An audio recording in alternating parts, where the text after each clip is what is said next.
All right. Good afternoon, everyone, and thank you for joining us today for this session on North American energy integration as part of the 2025 North Capital Forum. It's an absolute pleasure to be moderating this discussion with such a distinguished panel of experts and representatives from across the energy industry. And this particular conversation comes at an absolutely critical time to be thinking about what energy means to the continent in the context of trilateral cooperation.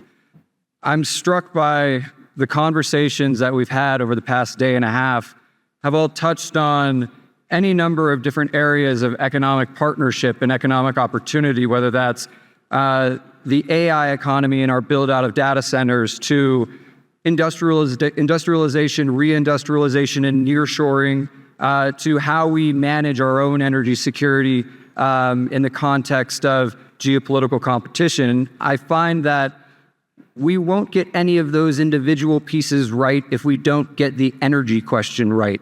And that's why this conversation is one that absolutely needs to be at the core of how we think about the trilateral relationship and our ambitions for that trilateral relationship as we look forward, not just for the next several years, but in the immediate term as we look forward to a review of USMCA.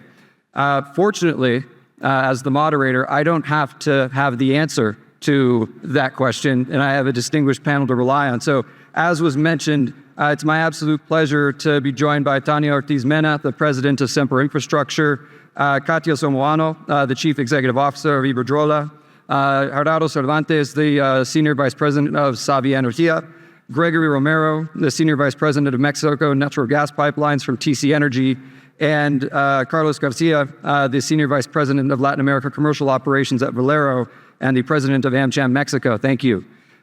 I'll start our conversation today with a broad question, and I'll just go down the line and ask each of you to take this in your own way. When we think about the role that energy plays in our economic ambitions and how we think about national security, continental security, how should we be thinking about the opportunity of energy development across the continent? What are the opportunities that we should be looking to and taking advantage of? Tania, I'll start with you. Thank you. And thank you to Enrique Perez for the opportunity to participate one more year in the North Capital Forum. I really like the way you framed the question. Let's think about energy as an opportunity. And I think that's a key starting point in the energy debate. Because when we talk about energy in the bilateral and in the trilateral relation, we talk about energy as an irritant. In fact, the USTR referred to energy, or included energy within the list of issues that are irritants in the relationship. And I think we need, and everybody in this room has a responsibility to transform the narrative for energy to become an opportunity, because it is an opportunity. And I think in every panel that we've heard this morning and every panel that we will hear this afternoon and tomorrow, everybody will talk about the need to have energy, reliable energy, affordable energy, cleaner energy, in order to be able to have a competitive and increasingly integrated region. So how do we achieve that? We have a component that you're either in, it either exists or it doesn't, which is the natural resources. We're in the area or in the region that has the most abundant natural gas in the world.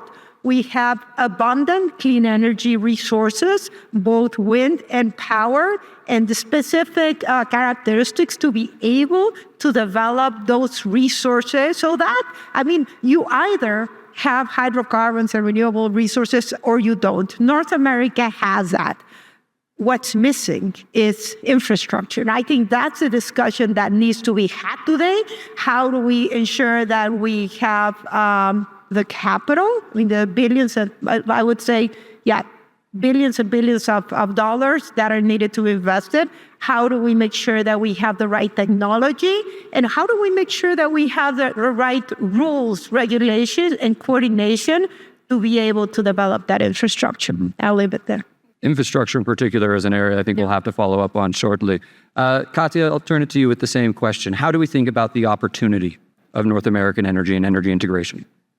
Thank you, Enrique and North Capital Forum for having me here another year. First of all, what Tanya mentioned, abundance is a key word for the region. North America region is called to be the leading region if we really find a way to putting together our needs and also all the resources we have. I have no doubt that this region has a massive potential in terms of energy integration.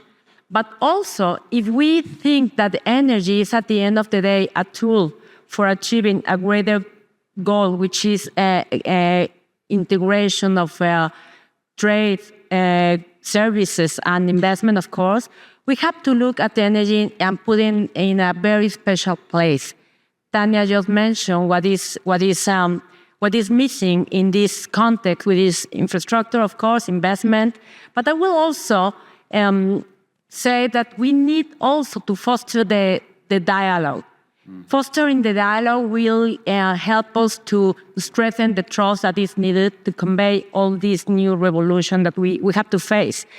Some years ago, maybe we were saying that North America, what was going on in the US, was different to what was happening in Canada or in Mexico, of course. But now we face similar challenge. I will just point out a couple of those.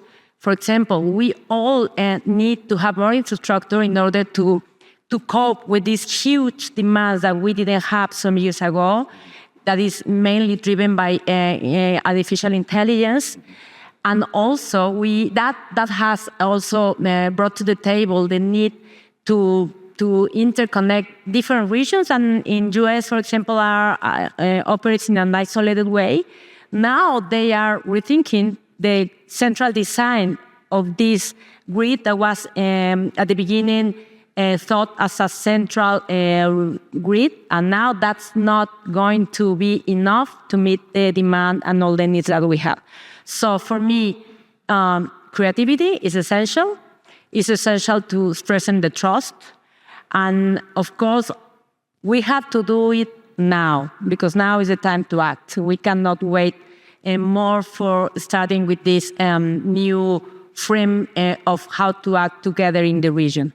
The idea of we actually don't have as much time to get this done, right? And how we introduce speed into our development of the resources, are the ways in which we bring those resources to bear, is absolutely critical. And I want to dig into that in the panel. But first, Gerardo, the opportunity space, right? And it's going to get harder as we move down the panel to come up with more opportunities, but I'm hoping by the time we get down the line, we'll have so many opportunities to discuss. We'll take up the rest of the hour just having an optimistic conversation as a result.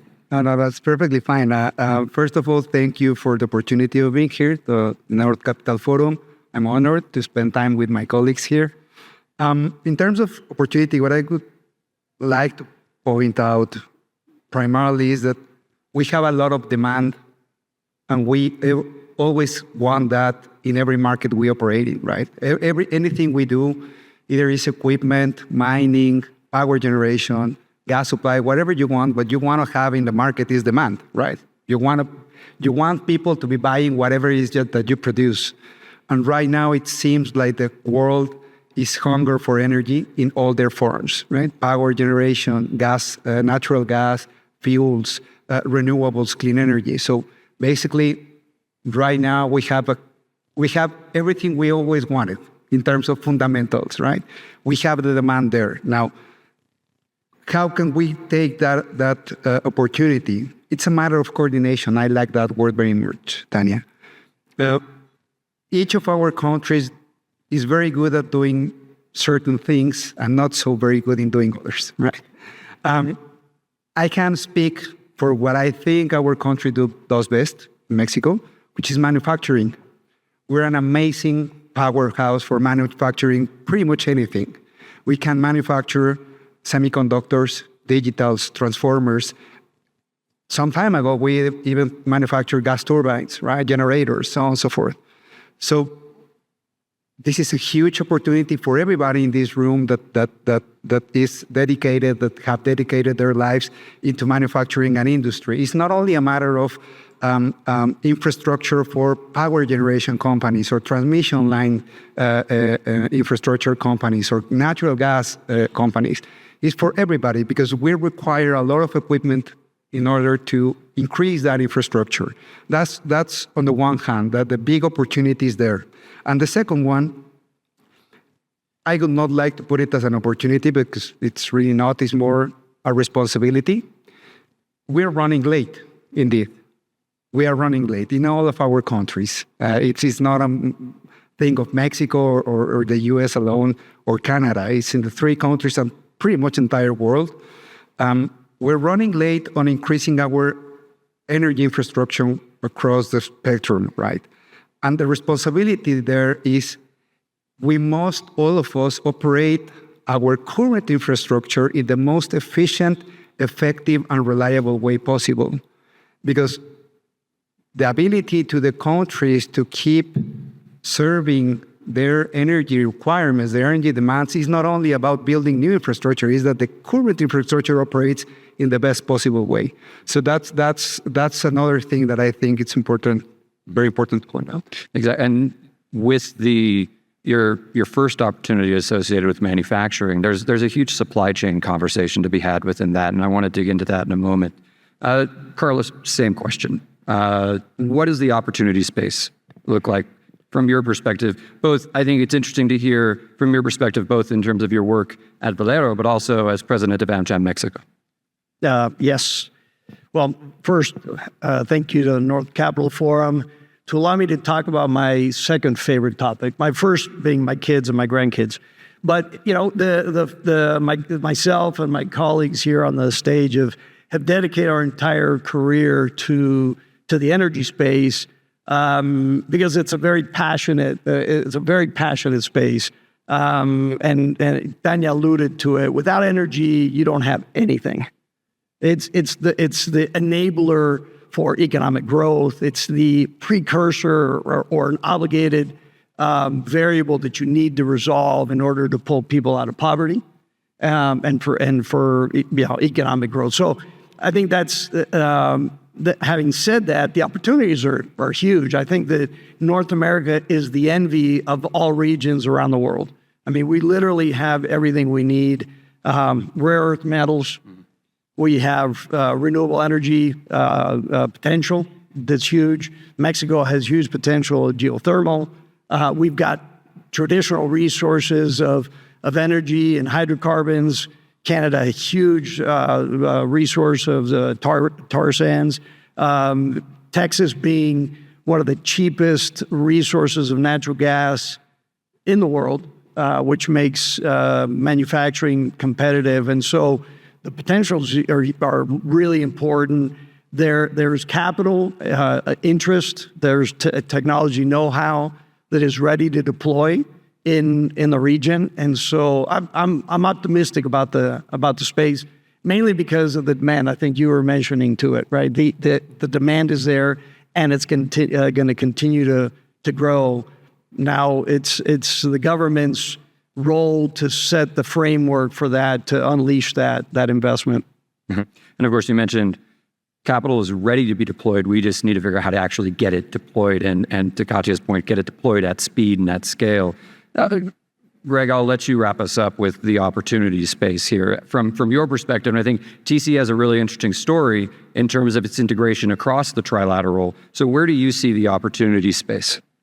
Thank you, and thank you to the North Capital Forum for the opportunity to join the panel today.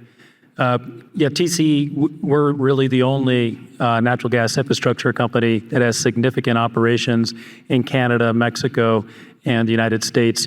And so we're moving about 30% of all the natural gas on any given day in Canada and the US, and we're moving about 20% of the demand here in Mexico to give it a little bit of scale.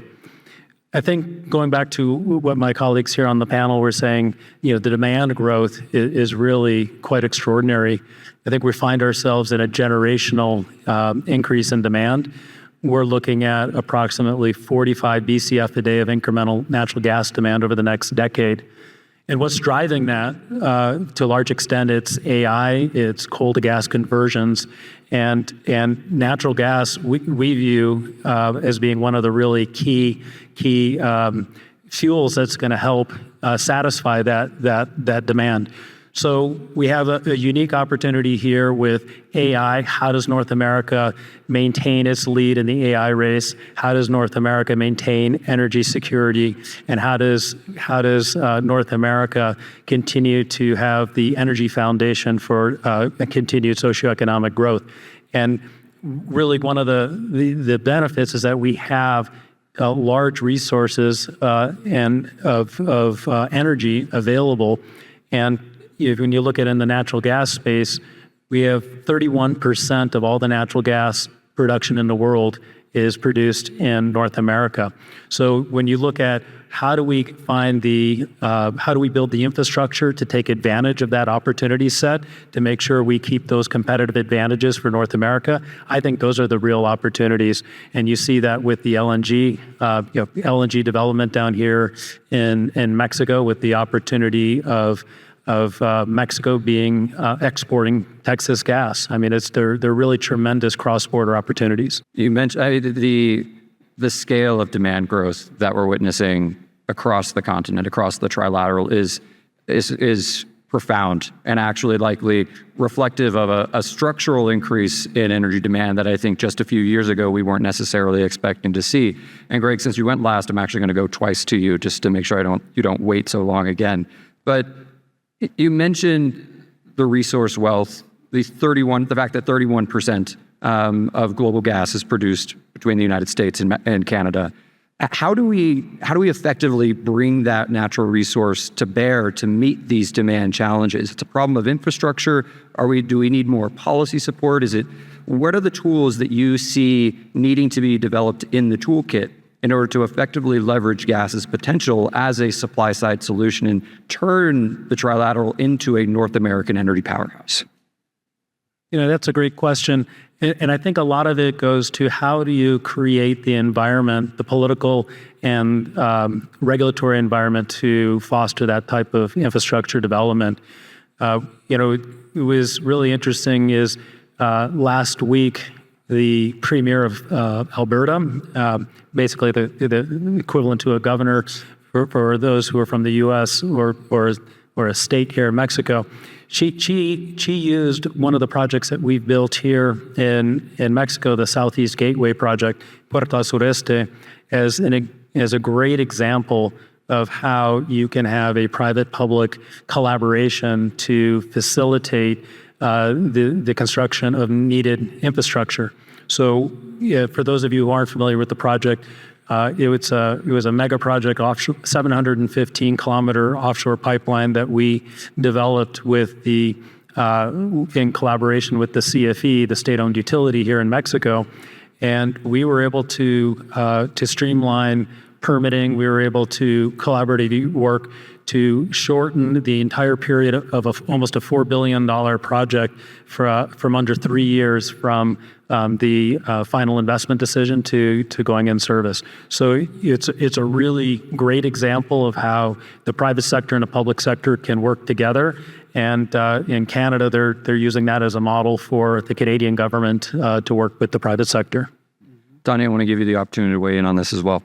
Thank you. I'd like the opportunity to answer a question that Gregory brought up. So how do we achieve energy transition and energy security, which are the key issues to address in any economy, in any country, right? For a while, we were all talking about the energy transition and things seemed to be going well until the war in Europe and Ukraine started. And then we started seeing disruptions in energy supply. So we also started talking about energy security. In North America, we can resolve both the energy security question and the energy transition question through energy integration. So it still baffles me why, as a region, we're talking about integrating all of our value chain. We talk about how, automobile parts go back and forth across the border several times before a full vehicle is integrated. We talk about the complementarity between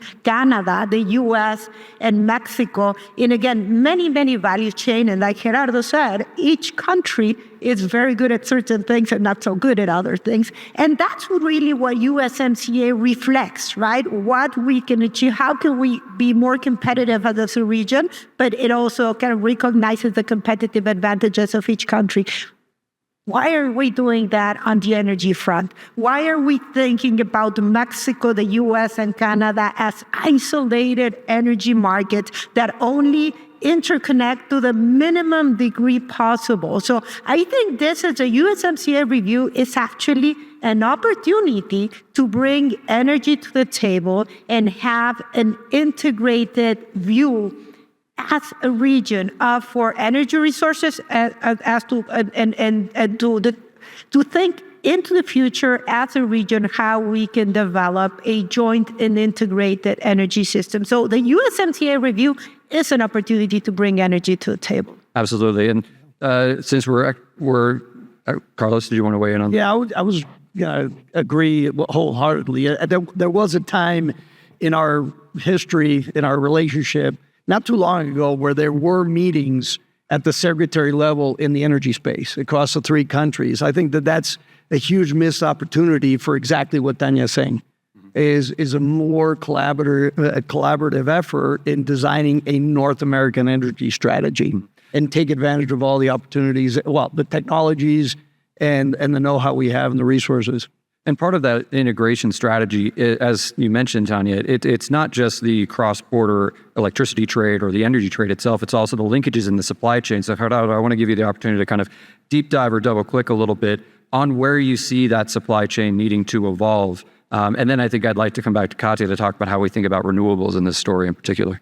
Yeah, that's super important because, well, for the first thing, just a brief comment about the previous matter. It's curious how this way of looking the energy markets as isolated markets actually didn't make any of those markets more reliable.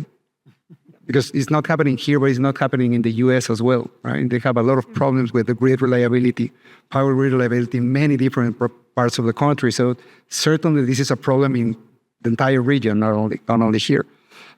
Second, on the supply chain, indeed, the difficult part about integrating energy markets is that you require gas pipelines or cables that unite one region to the other, and that has certain limitations, right? There's so much power, or so much gas, or so much oil that you can actually trade. But the important thing is about the entire supply chain, right?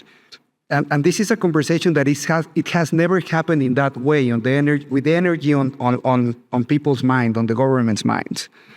What I'm referring to here is, if we are very good at producing cables, or if we are very good at producing copper, we're very good at producing alternator generators or pumps, or you name it, or lube oils in other parts, maybe in Texas, for example. One should look within the USMCA, how do you put together the incentives and the regulations that allow the integration of these supply chains with energy on your mind, right? How can you trade positions? How can you trade certain things about how much you import gasolines versus how much you export copper with energy on your mind? Because ultimately you want to serve the demand. You want to serve people seeking to put together a data center, or so on and so forth. Which, by the way, it's not a conversation only about whether we will be able to have data centers here and better AI or not. It's even a national security conversation, right? AI is a matter of national security conversation. And since the three countries are neighbor to each other, one good thing that one country is obviously curious and interested in the national security of its neighbor, right? And since this is a national security conversation, you would like to make sure that the three of us have enough energy to power these very important infrastructures that are going to most certainly be the key topic of our lives in the next 20 or 30 years or so. Absolutely. And of course, if this is fundamentally a national security conversation now, that the way we talk about energy's role in our economic prosperity or in the great AI race is now a energy security as national security type conversation.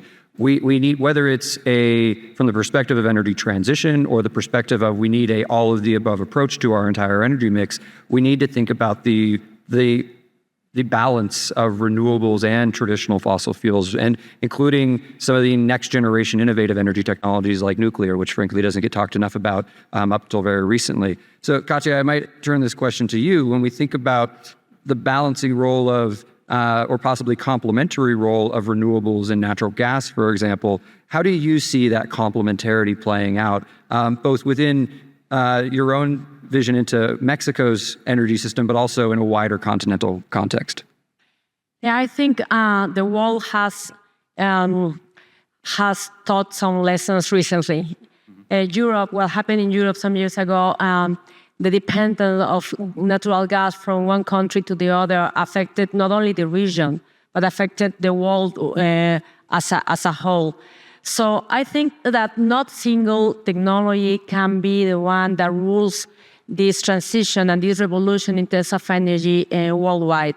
So I think each of these technology provides something that is very valuable when we need to meet this huge demand that we are facing now. And of course, clean energy provides the sustainability that is still needed. I mean, much has been said about what is going to happen to this transition of goals that many companies, many countries had set some years ago. But I do believe that they are still in force. I mean, there's not a single conversation where sustainability is out of the table. Of course, it has been reframed by public policy that has been put into place, but I think it's still there. On the other hand, natural gas has proven to be a very, very useful technology and very useful resource that is there and provide reliability for the grid, and also provide this firm capacity that is needed for meeting these new needs of the world. If we think that what Gerardo and my colleagues were saying about how do we think on an integrated region, we have to put it in this global context with all these trade regions are now being reviewed in the light of what is going on in the last months or probably couple of years. And I think that it's not only the manufacturing capacity that has to be reviewed probably in this USMCA review, but also how all this, and again, I've said it before, this AI revolution is now the new key word in this new order. So natural gas can provide, maybe is one part of the solution. I was reading the other day that U.S. concentrates 50% of the total data centers that are now running in the world, and most of these data centers are being sourced by firm capacity. So now natural gas has a very powerful role that it has to be played in the proper way without neglecting, of course, natural and clean energy that we as a humanity have been a very, very incredible achievements, and we cannot neglect them. Great, you jumped in on this. Yeah, and I think the terminology that you used, Reed, all of the above, is really critical, because when you're looking at how North America addresses the significant increase in demand, it's going to require renewables, it's going to require all sources of energy. And what we've been seeing is that when you're building the data centers, they require what's called the 5 nines of reliability, which is 99.999% reliable. And so while renewables are an important part of the energy mix, you need a baseload, reliable source of energy, such as natural gas, to actually support AI, all the AI development. And the other thing I think that's really important to notice is that, or to focus on, is that in when you're talking about energy and renewables and reducing carbon footprints, it's not the same in every country. And when you look at the country that's had the biggest reduction of its GHG footprint in the last 30 years is the United States, and that's a direct result of coal to gas conversions of power generation. And here in Mexico, you have a similar dynamic with natural gas displacing higher polluting fuels such as diesel and fuel oil. And in fact, last week in one of the president's mañaneras, the Secretary of Environment mentioned that currently about 70% of the power generation here in Mexico is gas-fired, and that's a really important part of the government's strategy to reduce the GHG footprint from power generation. Mm-hmm.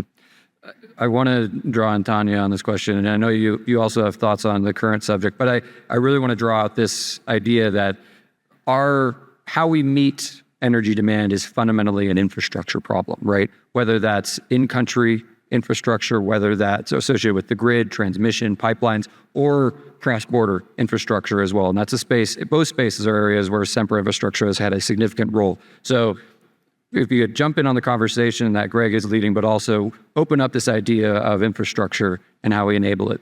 Yeah, of course. No, let me first answer your question. Yes, I mean, at Sempra, we've always seen the opportunity to integrate the U.S. and the Mexico market in terms of energy infrastructure. And I would say today, the fact is that there is an integration. It's an undeniable fact. We simply need to take advantage of that fact. I mean, I'll give you some data.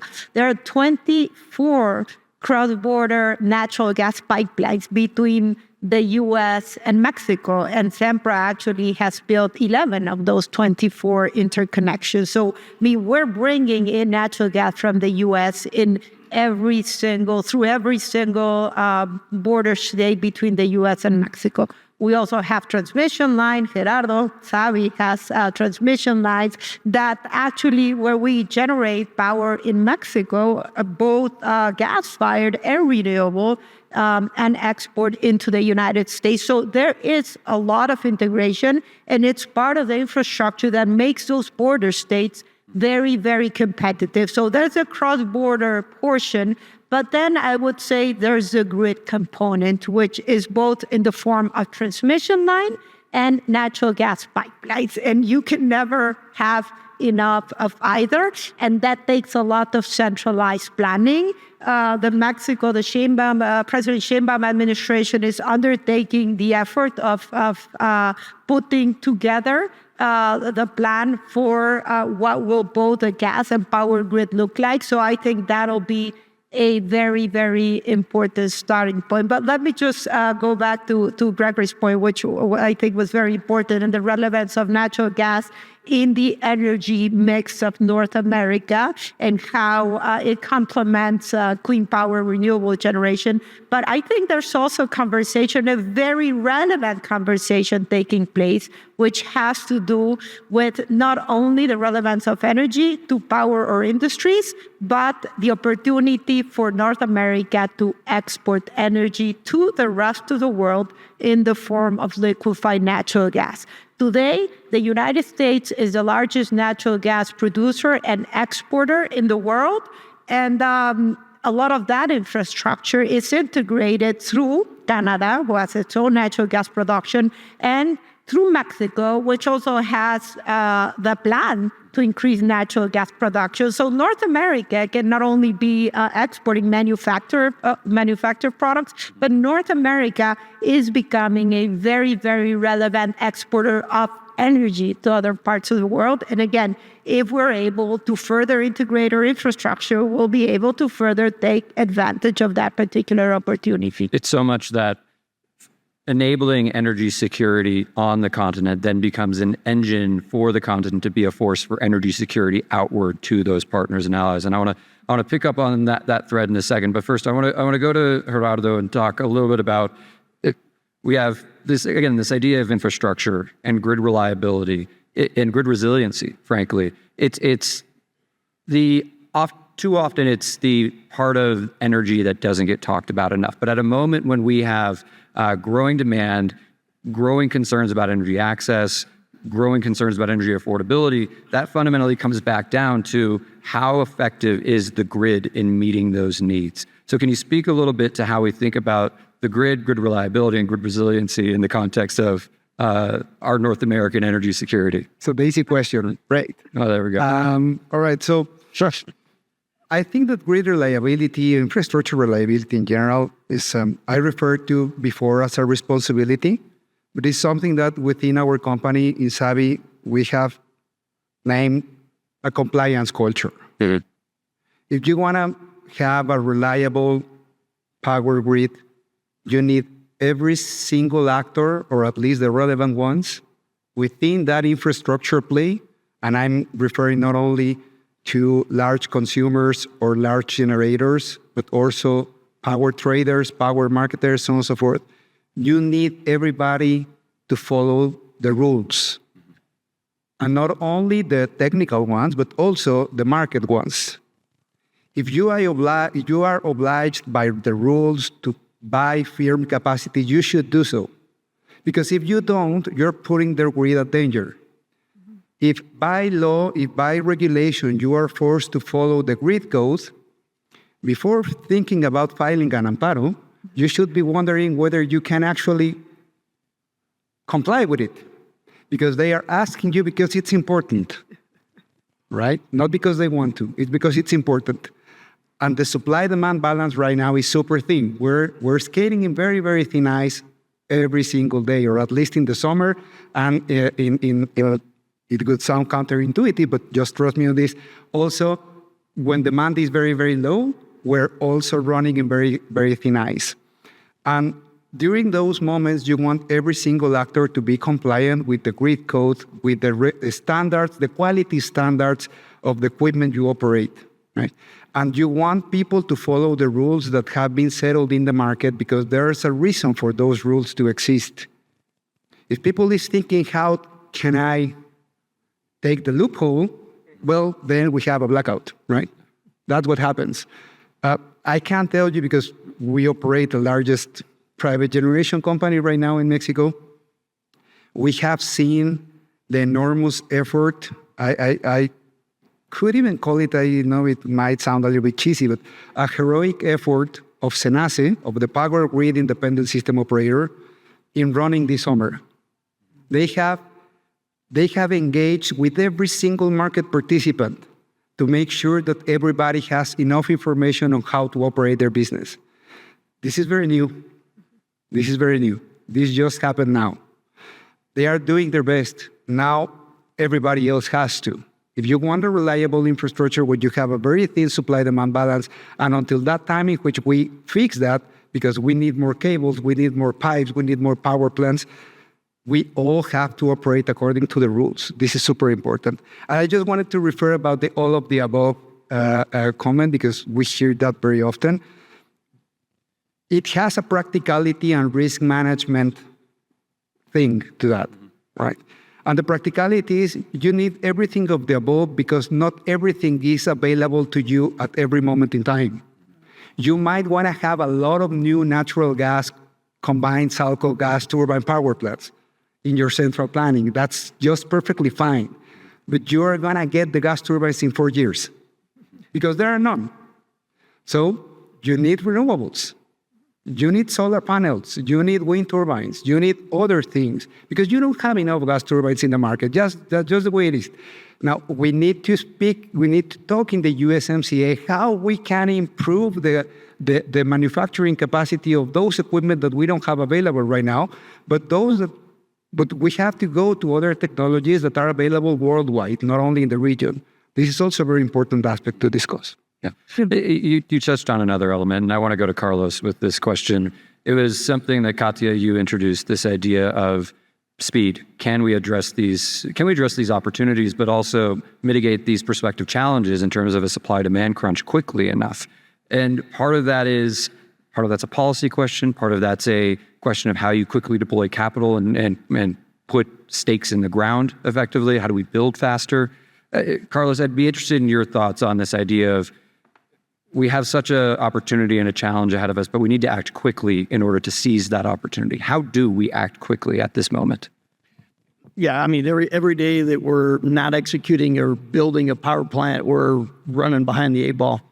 I mean, you know, it just recently there was power outages in the peninsula, almost 3 million people without power for a long time. Industry can't do that, right? They can't withstand that. And you've got, interestingly enough, you have a Plan Mexico, which is industrial policy for Mexico, which we haven't had.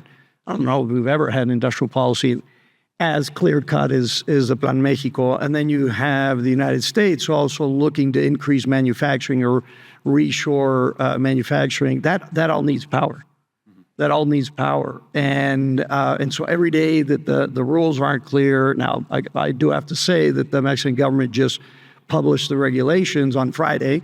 So we're really not in a position to talk about the specificity of that because we haven't had time to really review it. But that was a long-awaited first step that everybody was waiting to hear how those rules are set. And I think that clarity is crucial for investment decisions to be made.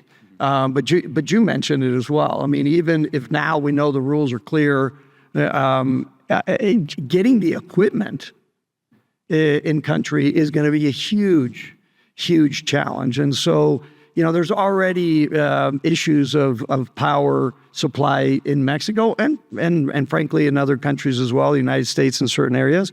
And so those need to be addressed immediately. I think regulation is one, and setting that framework so we can move forward with the investments is critical for that to happen.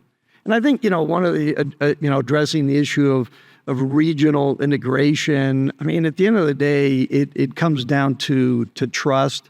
In fact, Ambassador Moctezuma mentioned it yesterday that, you know, the countries have to build trust, right? I think that you have in Mexico talking about energy sovereignty in its own borders, right? And talking about increasing natural gas supply, even though we're next door to the most productive natural gas resource play in the world that makes our manufacturing base that much more competitive. And then you hear Donald Trump talk about energy dominance. How do you reconcile those? Because I think that it really, at the end of the day, it becomes down to trust and aligning the objectives moving forward. Mm-hmm. I think Daniel had something to say about that. I want to get Katya in on this idea of how we move quickly in this space and meet the moment of speed. And then Tanya, we'll come back to you. Yeah, I think it's been clear that the scale and the speed are two concepts that had to be really taken seriously. And I was thinking that I was listening to Gerardo, and these supply chain constraints, we didn't have them 3 years ago, or not in this deep and serious way. So we have really to adapt measures that help us to tackle this huge problem. And in my view, it has to be done with a good regulation, good and agile regulation that can really move fast. We have to do it also with bringing innovation to the table. I mean, innovation can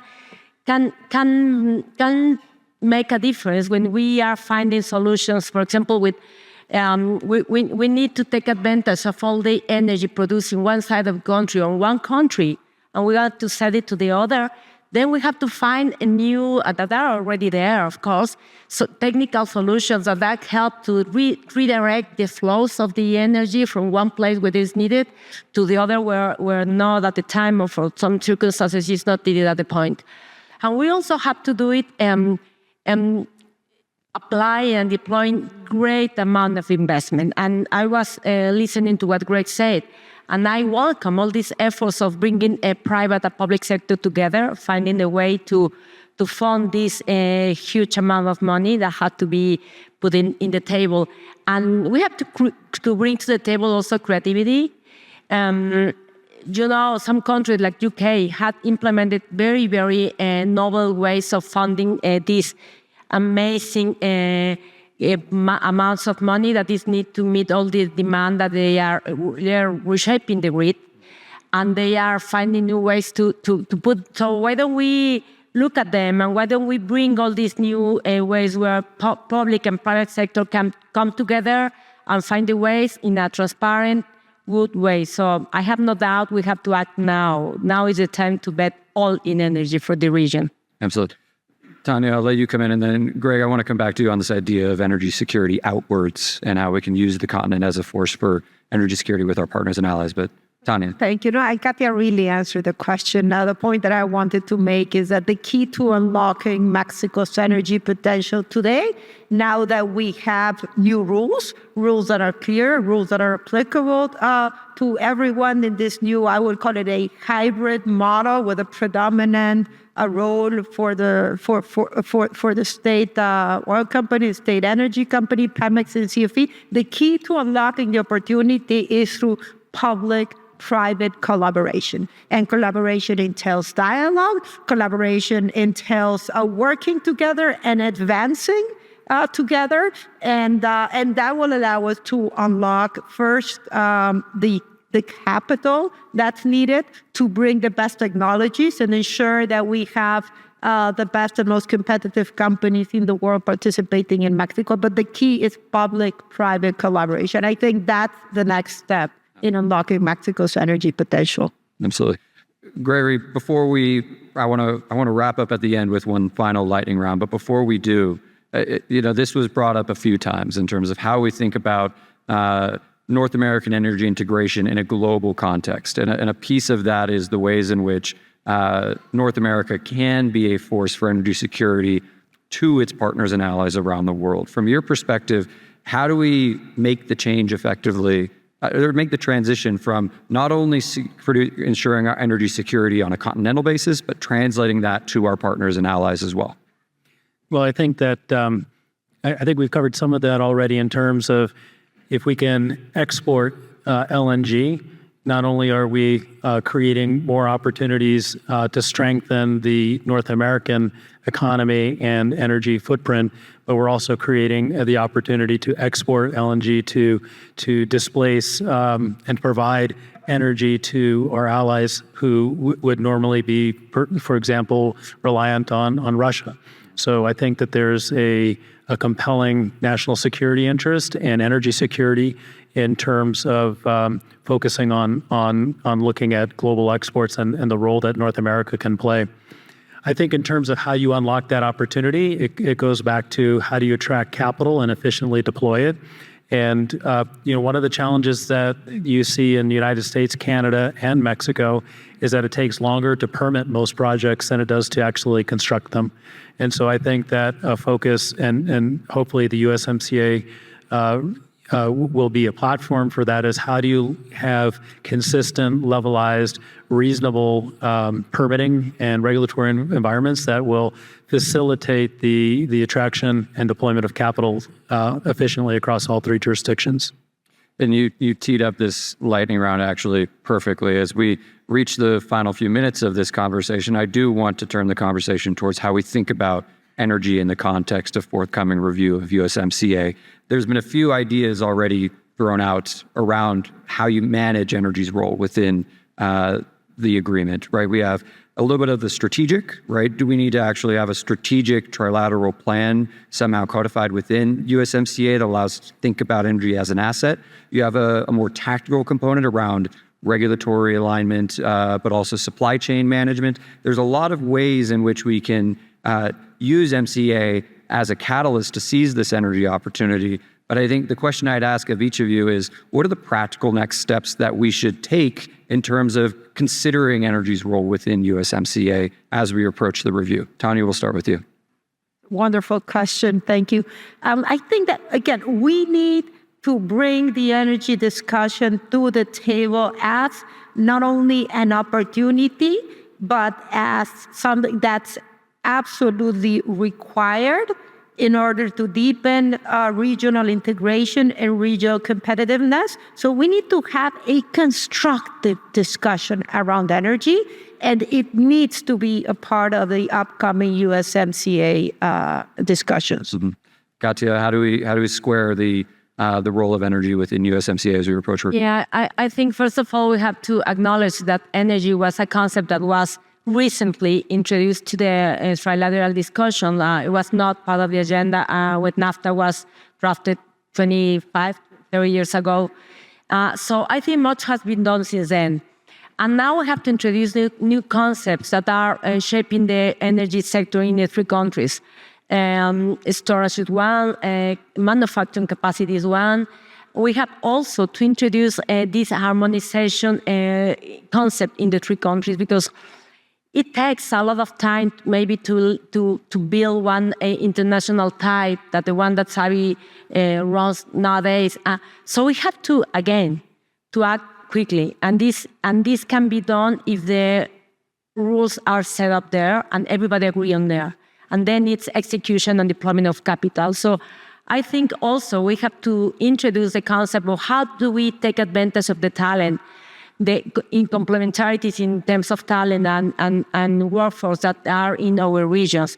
So I think those are the concepts that have to be present in my view in the new review of the USMCA. Gerardo. Completely agree with what Tania and Kari have mentioned so far. I would only add the aspect of human capital, of human talent. There's a huge shortage of electrical engineers in the US. We have a lot of them here. So that's another possibility of leverage of Mexico within that conversation. We still are very strong on the STEM professions.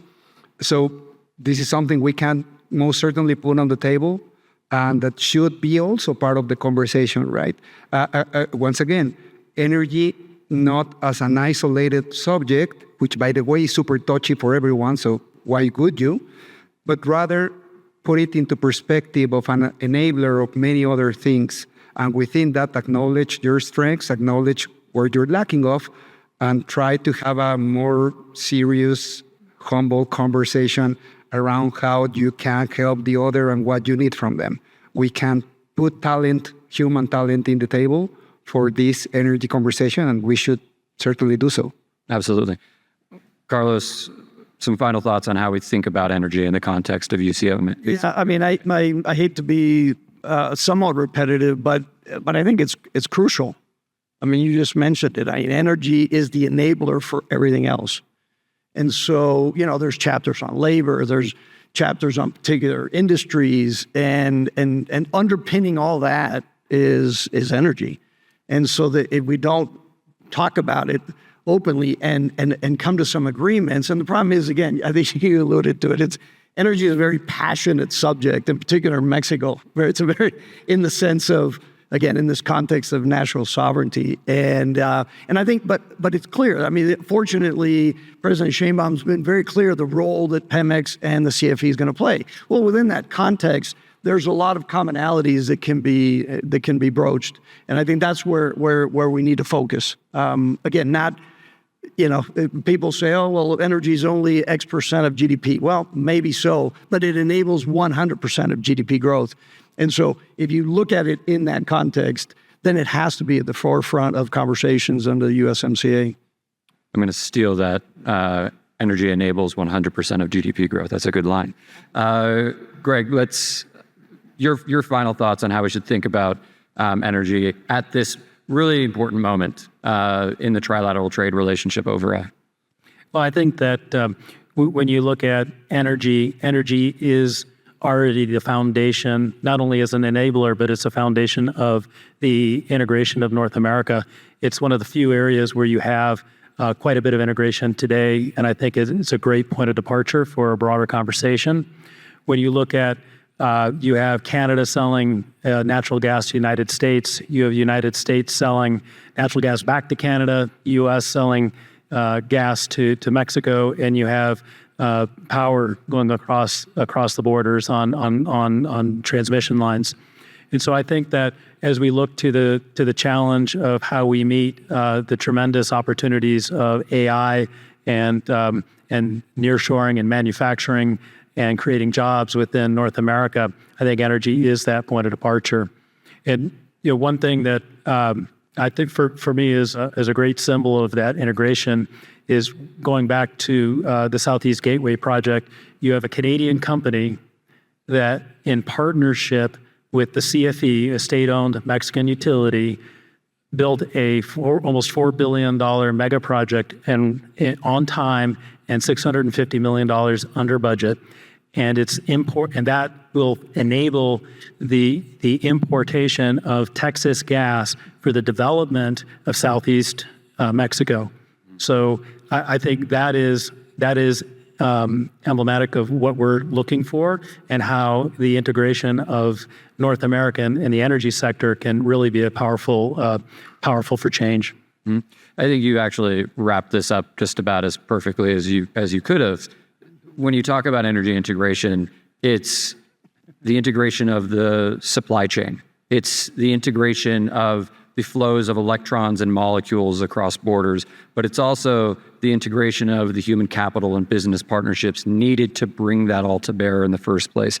And in order to get all of the other pieces of our economic agenda or AI agenda done, we need to make sure those three energy components are aligned as effectively as we can. It's a great way to leave this group. Thank you very much to the panel. I'd like to give them a round of applause. Thank you.